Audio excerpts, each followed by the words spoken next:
Bonjour à tous. Aujourd'hui, nous allons parler de BlackRock et de pourquoi cette société mystérieuse fascine autant. Accrochez-vous, c'est parti. Alors de son vrai nom Blackstone Financial Management, BlackRock c'est une société de gestion d'actifs qui a été créée aux États-Unis vers la fin des années 80.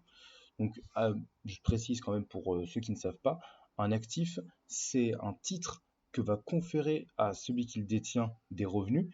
Donc par exemple, une action qui est une part d'une entreprise est un actif car celui qui possède cette même action peut percevoir des dividendes. Donc les dividendes, c'est les revenus qu'une entreprise donne à ses actionnaires. La société BlackRock est présente dans 30 pays et se trouve dans plus de 60 villes.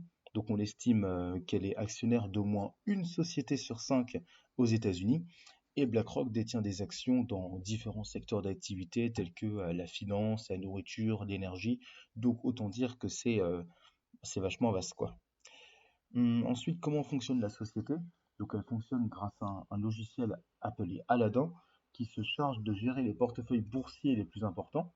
Donc là, à nouveau, je précise, un portefeuille, c'est l'ensemble des actifs dont dispose une personne sur la plateforme où elle effectue ses transactions. Et le logiciel Aladdin est utilisé par les trésoriers d'entreprise, les investisseurs institutionnels et d'autres personnes ayant une place très importante dans la société. Et le logiciel génère chaque année des milliards de dollars. Également, BlackRock se charge de la retraite des millions d'Américains, car le système de la retraite, comme vous le savez sûrement, est différent aux États-Unis qu'en France, notamment du fait que la retraite aux États-Unis est ce qu'on appelle la retraite par capitalisation.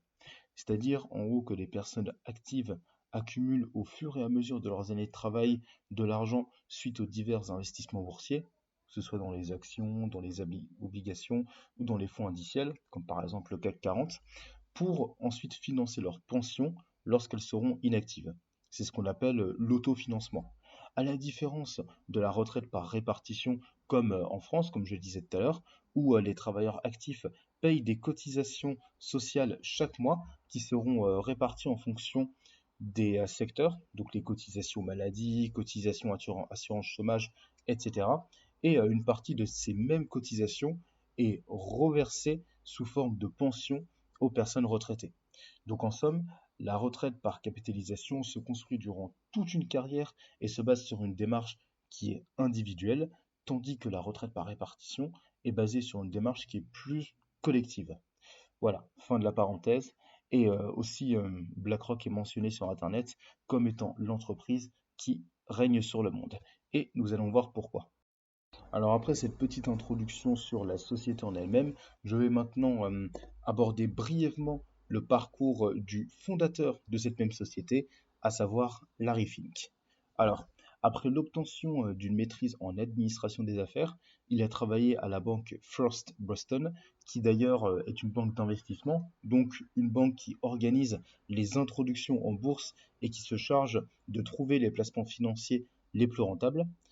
Ensuite, en 1988, donc avec Robert Steven Capito, qui est un autre homme d'affaires, il a créé la société de gestion d'actifs au sein de Blackstone, qui est donc BlackRock.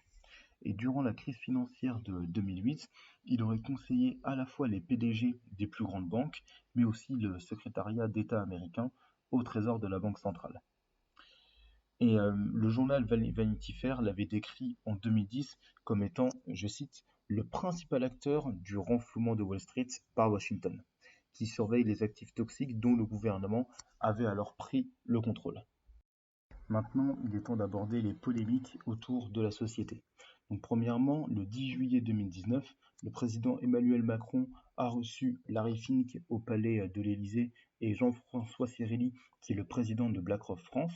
Et depuis cette rencontre, les partis de gauche française accusent BlackRock d'avoir influencé le président Macron sur le système de retraite par capitalisation, ce dont je traitais précédemment. Il y a eu polémique dans ce cas de figure, car en gros, si la retraite se prépare de manière individuelle sur les marchés qui appartiennent à des gestionnaires d'actifs comme BlackRock, justement, c'est comme si les Français confiaient indirectement à BlackRock leur retraite.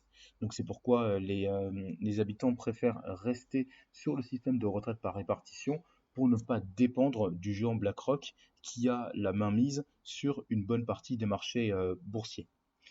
Le géant BlackRock qui est d'ailleurs présent en France depuis 2006. Les craintes reposaient en 2020 sur le fait que BlackRock devienne le principal bénéficiaire de la réforme des retraites, du fait du développement de la retraite par capitalisation. Maintenant que vous savez ce qu'est BlackRock, qui possède ces multinationales, qui possède l'entreprise qui a confectionné l'ordinateur ou le téléphone sur lequel vous êtes en train de regarder cette vidéo, qui possède YouTube qui me permet d'héberger mes vidéos et en regarder comme vous êtes en train de le faire, la question est, après tout ça, mais que faire? Eh bien, cela peut paraître inquiétant de voir que toutes ces entreprises qui régulent notre vie de consommateur, qui nous forcent directement à acheter, appartiennent à un seul et même groupe et que celui-ci compte bel et bien étendre son influence pour ce qui est des fonds de pension en élargissant au maximum le système de la retraite par capitalisation par l'intermédiaire du lobbying. Il n'y a donc pas de bonne ou de mauvaise réaction à adopter vis-à-vis des agissements de BlackRock. Oui, je suis désolé de vous décevoir, mais c'est comme ça. Vous êtes libre de faire votre propre opinion. Je ne suis pas ici pour vous influencer sur quoi que ce soit, mais juste pour faire part de ce sujet. Voilà, nous arrivons à la fin de cette vidéo. J'espère que vous avez compris pourquoi cette mystérieuse société fascine autant. Cependant, les informations sur BlackRock restent tout de même assez floues. C'est pourquoi il est difficile de déceler les vraies et fausses informations relatives à ce sujet. Néanmoins, si vous voulez approfondir ce que j'ai expliqué dans cette vidéo, je vous renvoie à la vidéo d'Arte sortie récemment et à l'ouvrage de Ike Butcher, BlackRock, ces financiers qui s'emparent de notre argent. Merci à tous de m'avoir écouté et à bientôt pour de nouvelles aventures.